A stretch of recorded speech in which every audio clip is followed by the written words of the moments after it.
A primeira crise convulsiva de uma pessoa sempre traz uma pergunta que é, ao mesmo tempo, assustadora e muito complexa. Será que foi só um susto, um evento isolado?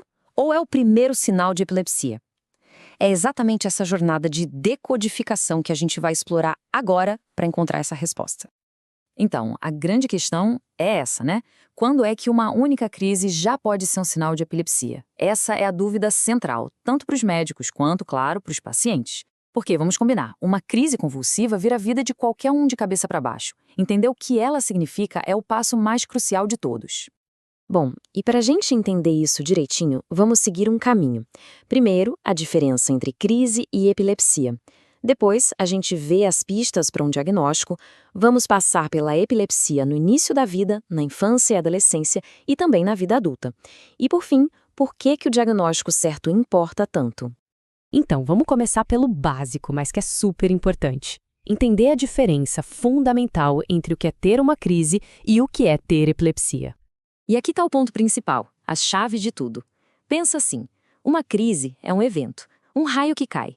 Já a epilepsia é a condição que faz com que esses raios continuem caindo.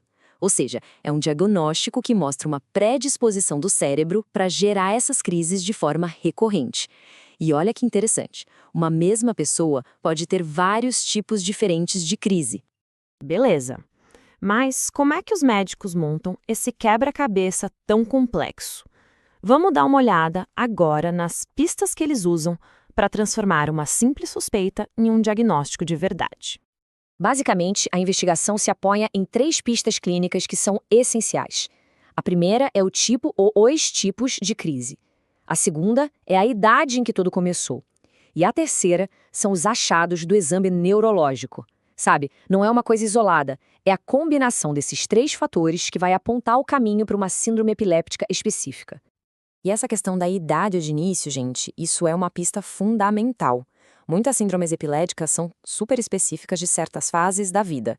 É quase como se elas tivessem um prazo de validade para aparecer, sabe? Algumas só aparecem em bebês, outras na adolescência e por aí vai.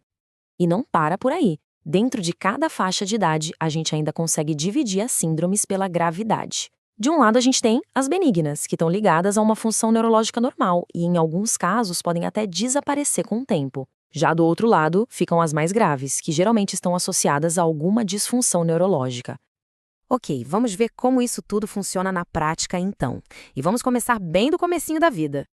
Olha só o caso dos recém-nascidos.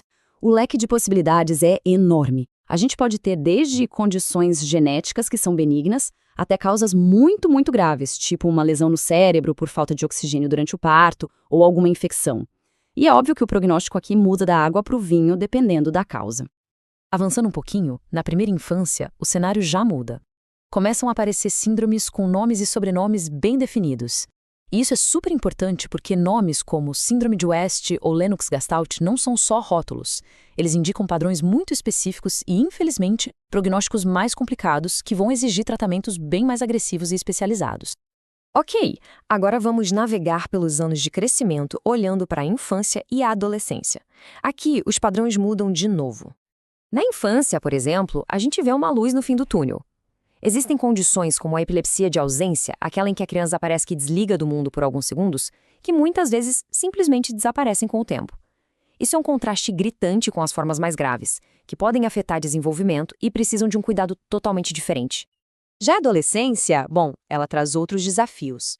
É aqui que costumam aparecer síndromes como a epilepsia mioclônica juvenil, sabe? Aquela com os famosos sustos ou abalos, principalmente de manhã.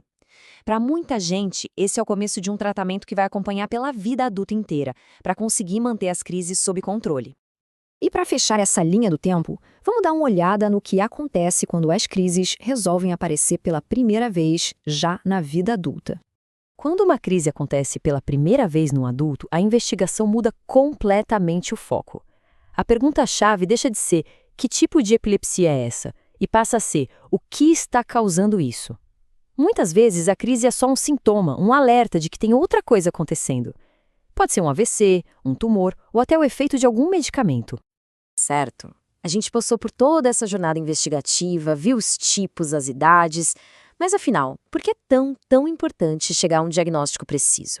Bom, a resposta é simples e direta. Tudo se resume ao tratamento. E essa frase resume tudo perfeitamente. O ponto crucial é que um diagnóstico preciso, um nome, sobrenome para a epilepsia, permite um tratamento direcionado. E um tratamento direcionado é um tratamento muito mais eficaz. A escolha do remédio certo está ligada diretamente à identificação correta da síndrome. Não é um tiro no escuro.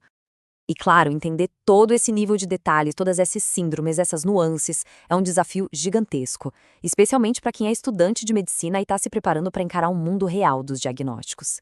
E olha, se você é estudante e quer se preparar de verdade, a dica é: entra agora em medicolb.com.br, baixa o app e aproveita o maior banco de questões do Brasil.